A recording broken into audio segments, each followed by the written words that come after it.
on. Let's move on to our next topic here. I think we talked enough about. What's you say? Oh, is your dog getting on the screen there? Yeah, it's all good. We talked enough a bit about Donovan Mitchell to the Sacramento Kings, but we are going to move on to our top 5 centers in the NBA and why we think that is the case. So obviously, the center position as a whole is very top heavy. I think outside of like the top 7 or 8 guys, it's quite a drop off at that point. Even above that, you could say.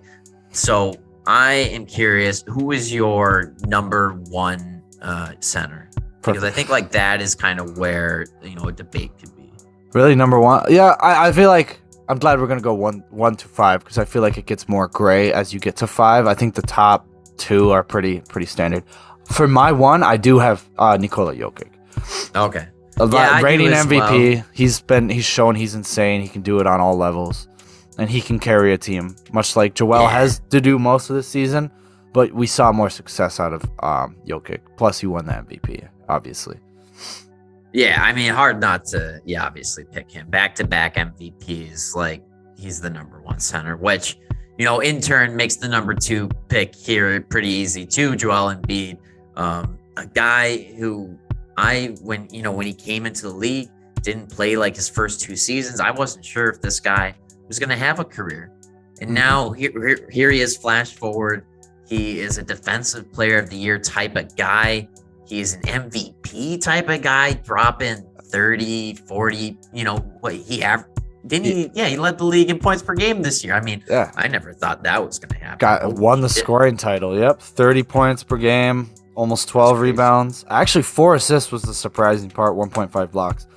He actually shot better from the field from 3 than Jokic did. Granted, the volume is different, but he did shoot more efficiently from 3 than Jokic did, which is pretty interesting. Yeah, he is. They had very similar field goal ratings, but yeah, he's been great. He's always going to be the villain to me because of as a Timberwolves fan. So like, I get it. Well, and just that he's a flopper too. Yeah, and he's like a ridiculous personality, but it's still fun. He still makes it fun. I like him. I like his personality, and you need guys like him to be the heel in the NBA. But I wish he would cut down on the just bulldozing and falling over onto guys, because for sure that gets annoying. And it can hurt players. It has hurt players. Yeah, when he fucking tore Danny Green's ACL. It's his fault that Danny Green's knee got blown out. He should feel awful. Yeah, and he hurt Scotty Barnes in this last playoff series. Yeah. From doing that type of shit. Yeah. No, I mean, I'll go on the record, say Joel Embiid is a grade A piece of shit, but he's a great player. And I hope Joel Embiid hears this. And, if you want to set up a meeting to, I don't know, hash it out, you let me know. Yeah, please. I don't care. You can roast. You can even beat the shit out of me on camera. We'll just make sure that we can put it on YouTube. Anything. Yeah, put it on our channel so we can get the streams. But, I think you're a fantastic player, but I fucking hate you. Right. So the first 2 are pretty clear. Who's your third? I feel like 3, 4, and 5. It's to get muddy here. I mean, I am a Timberwolves fan, so it's hard not to be a little bit biased. But overall, I still think, non-biasedly, it's got to be Karl Anthony Towns. Like, offensively, he is potentially, better than the guys ahead of him because of how great of a shooter he is. Sure, defensively, he's got a long ways to go, and foul trouble he has a hard time with.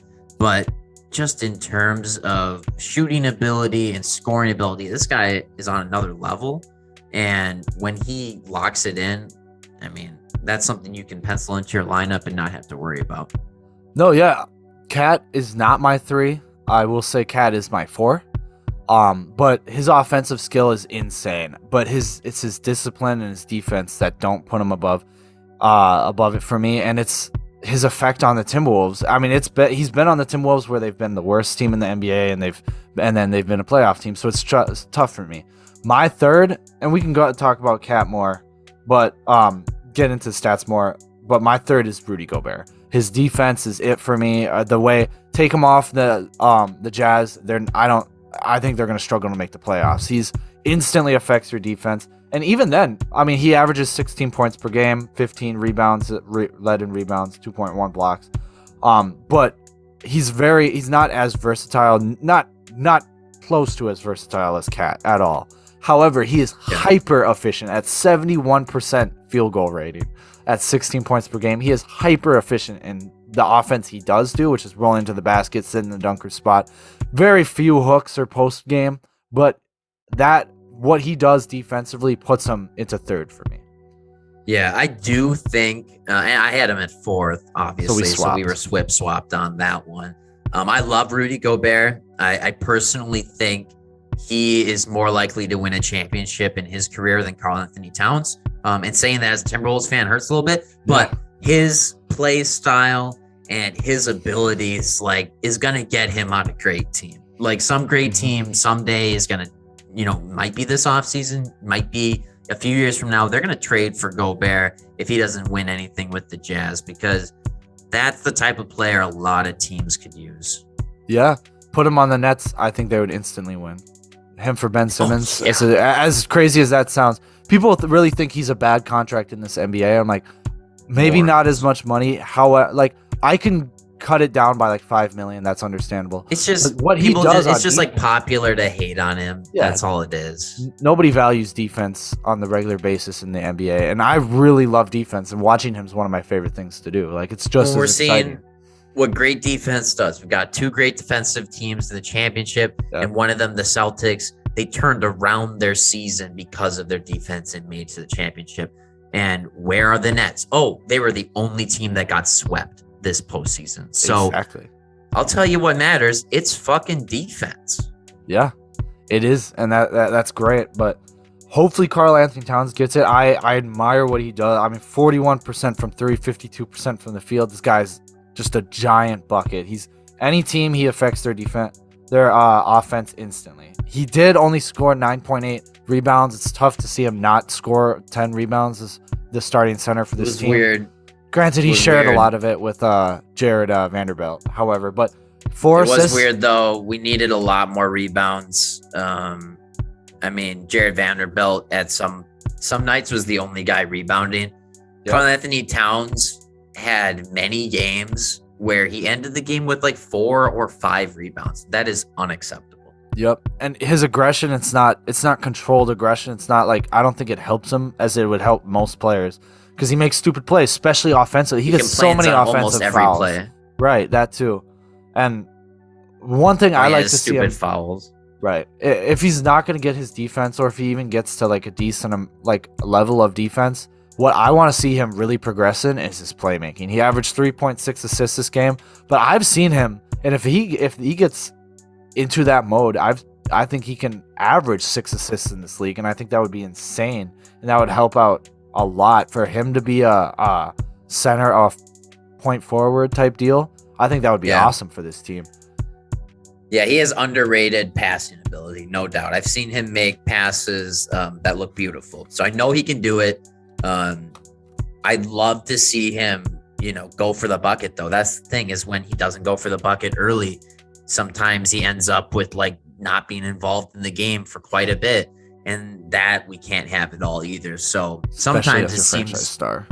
Yeah. So sometimes it seems with Towns, it's it's going to be hard for that assist number to get up because the ball is just not in his hands as much. Because you've got Edwards, who's uses the ball a ton, as he should. He's awesome.